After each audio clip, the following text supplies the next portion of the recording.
कार्यक्रम के पुण्यार्जक हैं श्रीमती सीमा डॉक्टर शिखर जैन सिलोनिया, मडावरा, ललितपुर, उत्तर प्रदेश। पुत्र एवं पुत्रवधू श्री पीयूष जैन एडवोकेट, श्रीमती स्वाति एस्ट्रोलॉजिस्ट, श्री अर्पित जैन एम्ब्रियोलॉजिस्ट, एम्ब्रियो श्रीमती निधि। पुत्री एवं दामाद श्रीमती प्रतिमा, श्री अनिमेश जैन। पौत्र नेवान एवं पुण्यांश। पौत्री कुमारी नव्या एवं त्रिशला जैन, इंदौर, मध्य प्रदेश।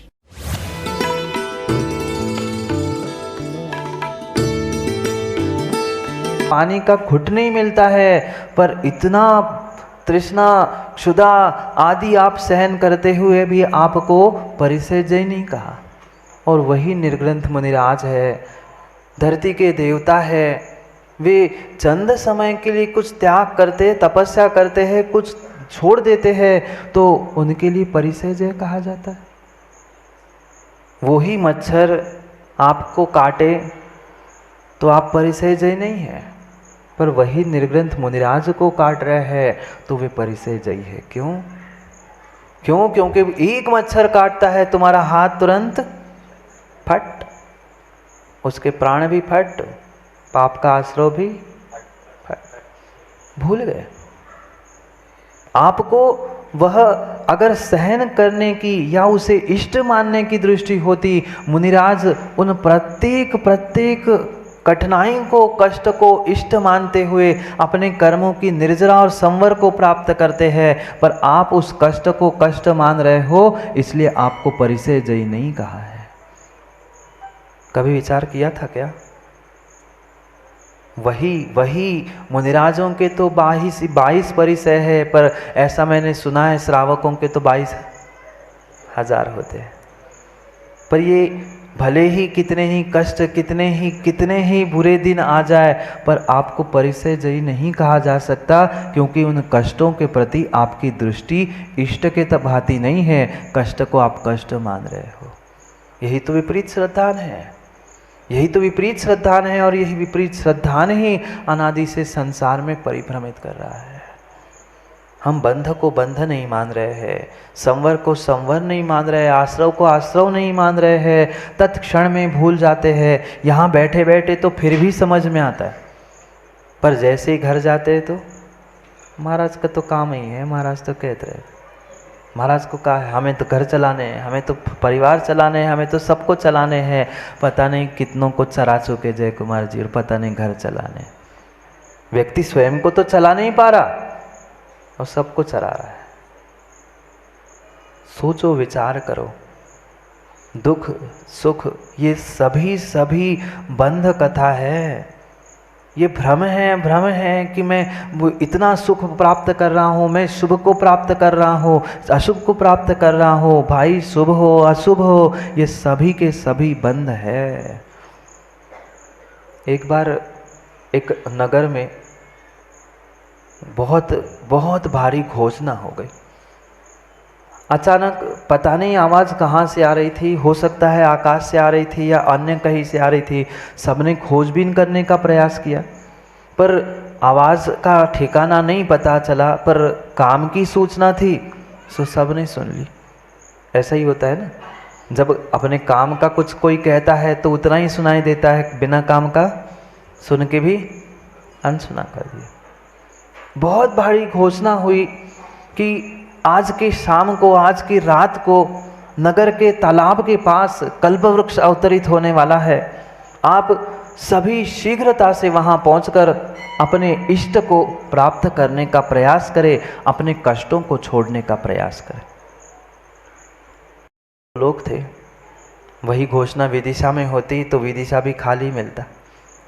स्वाभाविक सी बात है, कौन संसारी जीव कष्ट में नहीं है, कौन इष्ट सुख को प्राप्त नहीं करना चाहता। सबने घोषणा सुनी। घोषणा में कहा गया था कि जैसे ही शाम होगी, अंधेरा होने लग जाएगा, आप अपने अपने कष्ट, अपने अपने दुख, अपने अपनी परेशानी एक कल्पना की गठड़ी में बांध लेना और जाके तालाब के पास छोड़ देना। एक रात के लिए मात्र इस धरा पर आपके नगर में कल्पवृक्ष अवतरित होने वाला है, और अपने कष्टों को छोड़कर अपने जो सुख रूपी इष्ट है उनको आप पुनः अपने गठरी में बांधकर वापस ले आना। कौन संसार का प्राणी दुखी नहीं? छोटा हो बड़ा हो, स्त्री हो पुरुष हो, सब दुखी थे। सबने सुबह से लेकर शाम तक अपने अपनी दुखों की लिस्ट बना ली, अपने अपने सुखों की लिस्ट बना ली कि दुख को छोड़कर, कष्ट को छोड़कर मुझे इष्ट खरीदना है। इतनी बड़ी बात, और एक रात के लिए सबने अपना सब काम छोड़कर सबने अपनी अपनी तैयारी की। सबने तैयारी करके वह गठड़ी बांध ली। शाम का समय जैसे ही हुआ, जैसा ही अंधेरा हुआ, पूरा नगर खाली हो गया। तांते लग गए, लाइन लग गई उस तालाब की ओर जाने के लिए। सबने देखने का प्रयास किया, कहाँ है कल्पवृक्ष, पर इतना अंधेरा था कि कल्पवृक्ष दिख ही नहीं रहा था। पर फिर भी विश्वास था कि कहीं ना कहीं से आवाज आई है, करके तो देखते हैं। आप भी लोग तो ऐसे ही करते, करके तो देखते पूजा भगवान। बहुत सारे लोगों ने कहा पूजा करने से ऐसा होता है, धर्म करने से ऐसा होता है, करके तो देख ले। उन्होंने भी सोचा करके देख ले, हो ना हो बिगड़ा क्या जाए। दुख कम हो गया सो अच्छी बात है, नहीं हुआ सो जितना है उतना ही तो रहेगा।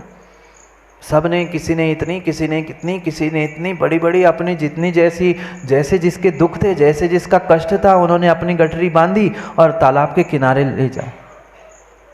और ये भी बात थी कि सुबह होने से पहले अपने स्थान पर वापस भी आना है, नहीं तो रास्ते में छूट जाएगा। दौड़ते भागते सब लोग पहुँचे। सबने अपने अपनी जो गठड़ी बांध के ले गए थे वहाँ खाली की, और पुनः जो इष्ट था, जो सुख था, उसे प्राप्त करते हुए वापिस लिया। सुबह होने ही वाली थी, दौड़ते भागते पुनः सब अपने अपने सब लोग वापस घर में आए। और नगर में आते ही हुए उन्होंने आश्चर्य देखा कि अरे ये तो बात सही है, जो घोषणा हुई थी, जो आवाज़ आई थी, ये तो परम सत्य है। हम जो दुख छोड़ के आए और जो हमने कल्पना की थी, किसी ने 3 मंजिल की बिल्डिंग, किसी ने कुछ, जिसको जो आवश्यक था, जो चाहते थे, जो इष्ट था, उन सभी को उन्होंने मांगा था, और वो पहुंचने से पहले ही उनके घर में, उनके स्थान पर वो मौजूद हो गया था। किसी की झोपड़ी थी, उन्होंने बंगला मांगा, बंगला मिल गया था।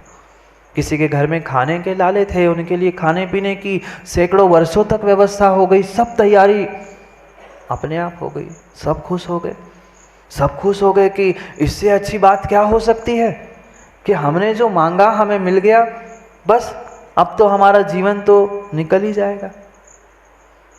सुबह पुनः हुई, और सुबह से शाम होते होते उन्होंने अनुभव सबने किया कि जो चाहिए वो तो मिला, जो इष्ट था वो तो हमें मिला, पर कष्ट कम नहीं हुआ।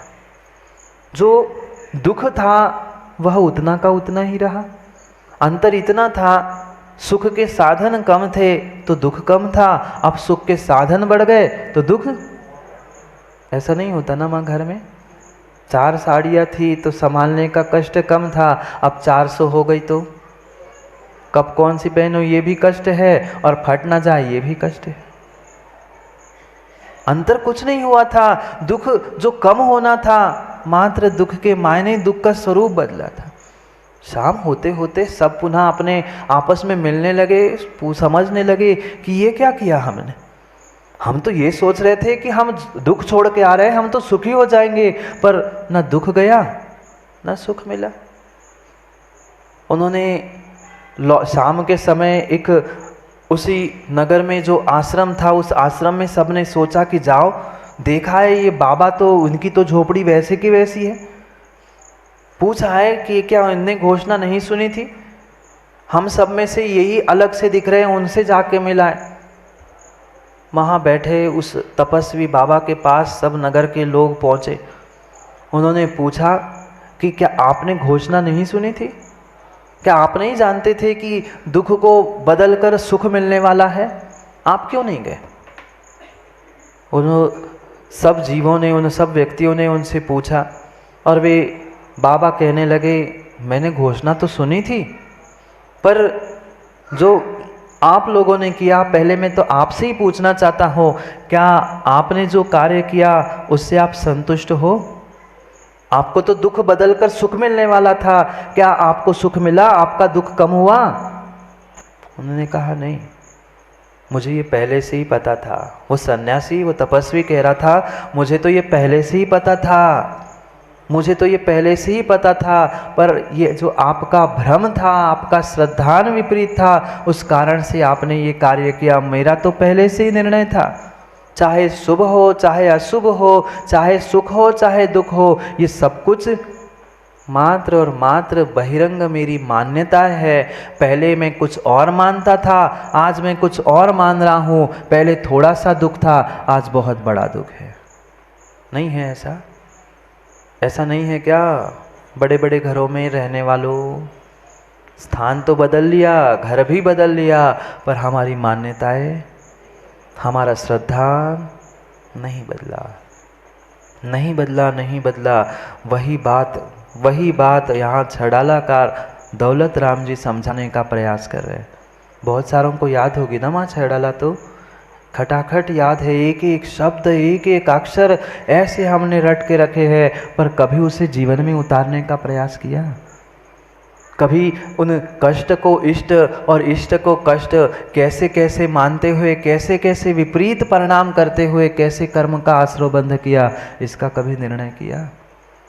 पढ़ते हैं दूसरी ढाल की 6वें उस पद्य को, जहाँ उस बंध और संवर तत्व के विपरीत श्रद्धान का ही व्याख्यान दौलत राम जी कर रहे हैं। जिनको याद है वे साथ में पढ़ने का प्रयास करते। शुभ अशुभ बंध के फल मझार, रति अरति करे निज पद विसार, आत्महित हेतु विराग ज्ञान, ते लखे आपको कष्ट दान। क्या लखा? जो हमारे लिए वास्तव में शुभ अशुभ रूपी बंध के फल थे, वे तो हमारे लिए संसार में बांधने के लिए कष्ट के रूप में ही थे। चाहे चंद समय का सुख हो, पर दूसरे क्षण वह हमें दुख ही दे रहा था। क्योंकि जहाँ जहाँ आश्रय बंध है, वहाँ वहाँ उसका उदय भी नियम से है, और उदय है तो संसार का बंधन नियम से है। पर फिर भी व्यक्ति खुश होता है, देखो मैंने ऐसा शुभ कार्य किया, मैंने ऐसा अशुभ कार्य किया। वह शुभ अशुभ के फल को अपना फल मत मानो। सुख दुख इष्ट कष्ट ये कर्म के निमित्त से मिल रहे हैं। वो कर्म का आश्रयबंध तुमने किया था, अब फल भी भोगना पड़ेगा। रति अरति करे निज पद विसार। अपने पद को विसर के, अपने आप को भूल के, वह बाबा भी कह रहा था, आपने अपने आप को भूल के कभी घर मांगा, कभी कुछ मांगा, कभी दुख के बदले में सुख लेने गए, पर मिला क्या? मिला क्या? दुख के बदले में बड़ा दुख मिला। छोटे दुख के बदले में बड़ा दुख मिला, क्योंकि निज पद विसार। रत अरति करे निज पद विसार। कभी शुभ में हमने रति की, कभी अशुभ में हमने अरति की, पर ये भूल चुका था, ये दोनों भी बंद है, दोनों भी बंद है, दोनों भी संसार का ही निमित्त है, दोनों भी संसार का निमित्त है। भले ही एक सोने की और एक लोहे की बेड़ी है, पर बेड़ी तो है ही संसार में बांधने वाली। दोनों बेड़ियां है, दिखने के लिए भले ही कितनी वह सोने की बेड़ी चमक रही है, पर सोना भी तो बंधन ही है। लोहा जैसे बंधन है, अशुभ जैसे बंधन है, ऐसे शुभ भी तो बंधन है। छोड़ना नहीं छोड़ना बात का विषय है, पर पहले वैसा श्रद्धान तो करे। शुभ को शुभ रूप, अशुभ को अशुभ रूप बंधन मानते हुए स्वीकार तो करे। जब छोड़ो तब छोड़ना, पर छोड़ने के पहले उस बंध को बंध के रूप में स्वीकारो। तो बंध को हमने बंध माना ही नहीं, छोड़ने का पुरुषार्थ कब करेंगे? बढ़िया सोने के पिंजड़े में उस तोते को रख लिया, खीर पूड़ी खिलाई जा रही है, वो खुश भले ही दिख रहा है, पर सोने का पिंजड़ा भी पिंजड़ा ही है। सोने की कटोरी में रखी खीर भी बंधन है। विचार करें, शुभ अशुभ बंध के फल मंजार, रति अरति करे निज पद विसार। अपने आप को भूलकर, कितना कितना भ्रमित होकर, कितना विपरीत श्रद्धान किया। उस इष्ट को हमने कष्ट माना, क्योंकि वह आत्महित हेतु विराग गया। जो आत्मा के हित के लिए वास्तव में वह सम्यक दर्शन, सम्यक ज्ञान, सम्यक चारित्र था, जो वह परिपूर्ण रूप से हमारे लिए व्रत, समिति, गुप्ति, धर्म, अनुप्रेक्षा, परिचय आदि आदि ये कष्ट दिखने वाले श्रावकों के लिए, वे ही साधु के लिए इष्ट लग रहे थे, वे संवर निर्जरा को प्राप्त हो रहे हैं और आप आश्रवबद्ध को, क्योंकि उनके पास तत्वों का निर्णय है। उन्होंने निर्णय कर लिया कि ये मेरे लिए जो विराग ज्ञान है, ये सम्यक ज्ञान है, ये सम्यक ज्ञान, ये सम्यक चारित्र मेरे लिए परिपूर्ण रूप से निर्जरा का, संवर का साधन है। पर आपने क्या माना? ते लखे आपको, ते लखे आपको, बोलो ना माँ, ते लखे आपको कष्टदान। वह हमें कष्ट देते हुए लिख रहे थे।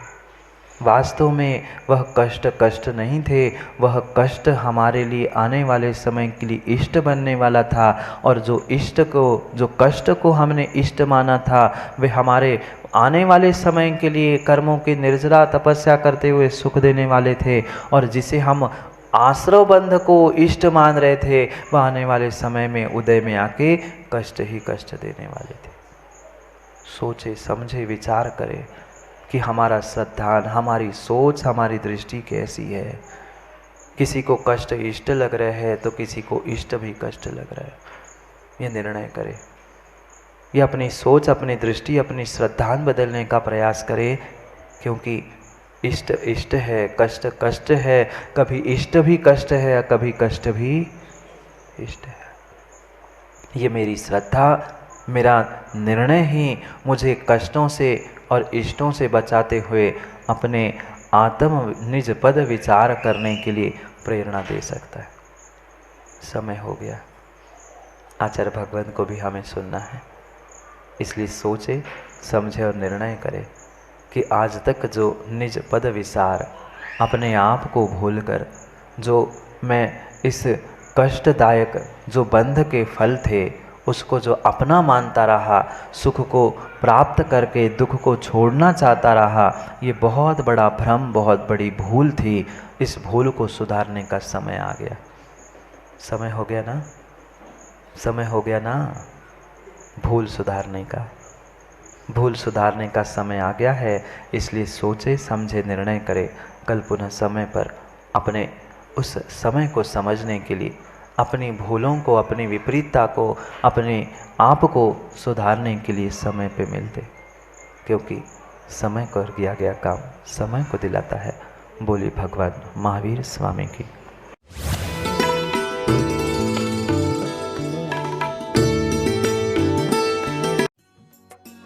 इस कार्यक्रम के पुण्यार्जक थे श्रीमती सीमा डॉक्टर शिखर जैन सेलोनिया, मडावरा, ललितपुर, उत्तर प्रदेश। पुत्र एवं पुत्रवधू श्री पीयूष जैन एडवोकेट, श्रीमती स्वाति एस्ट्रोलॉजिस्ट, श्री अर्पित जैन एम्ब्रियोलॉजिस्ट, एम्ब्रियो श्रीमती निधि। पुत्री एवं दामाद श्रीमती प्रतिमा, श्री अनिमेश जैन। पौत्र नेवान एवं पुण्यांश। पौत्री कुमारी नव्या एवं त्रिशला जैन, इंदौर, मध्य प्रदेश।